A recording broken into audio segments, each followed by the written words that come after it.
Alright, magandang araw mga ka-tracker. So, nandito tayo sa loob ng planta. Ipakita ko lang sa inyo itong ginagawang unit dito. Kasi medyo kakaiba to. So, ito po ay Isuzu NPR and wide cabin po siya. Na meron siyang 6 studs na rim, saka yan, naka brake drum na yan.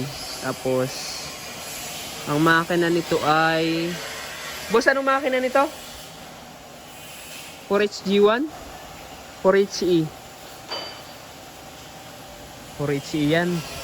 Ayan, 4HE, 4 cylinder na di-turbo. Mechanical inline injection pump.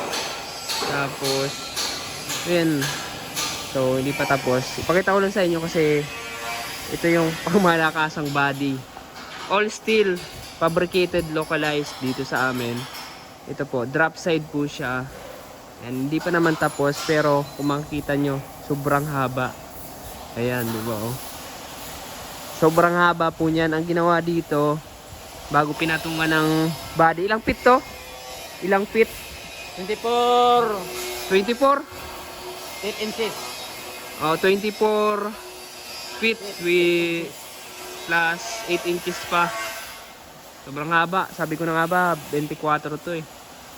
So, ang ginawa nila, putol chassis. Putol chassis ba to? Putol chassis. Ah, dagdag. Ayan o. Ito yung dugtong niya. Pero doble to. Doble yung kanyang chassis dito sa ano. May gala pa dun sa loob para matibay. Dugtong lang, and then adjust ng wheelbase. And then yung kanyang exhaust pipe hanggang likod din, ang haba, di ba? Ito, naka-auxiliary lip spring na rin. Pero dinagdagan na 'yan. 4 sa pang main na lip spring, auxiliary niya isa. Grabe yan, oh. All steel na rin yan, pati yung mga soleras niya. Ang haba, 24 na mga ka-tracker. So kung meron kayong specific na body, so pwede dito magpagawa. Siyempre, kasama na rin yung unit. Kasi po, hindi na po muna kami gagawa lang ng yung mga unit na galing labas, ipapasok dito. So, hindi po kami ipapasok ng unit.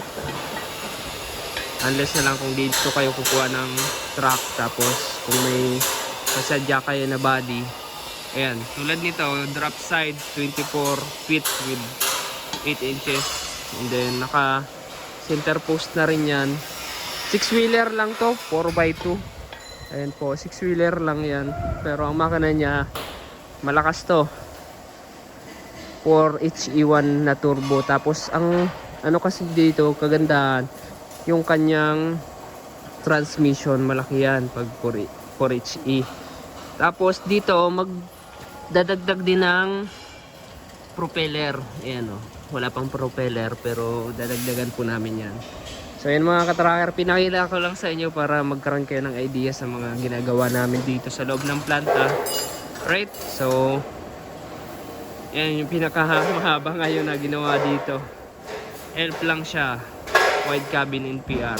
So mga ka-tracker, kung nagustuhan nyo itong video na to, paki-like, share at paki-follow na rin ang ating FB page. Sa mga gusto mag-inquire, kindly message us on our FB page, Tracker Moto page. Right, so God bless, bye bye.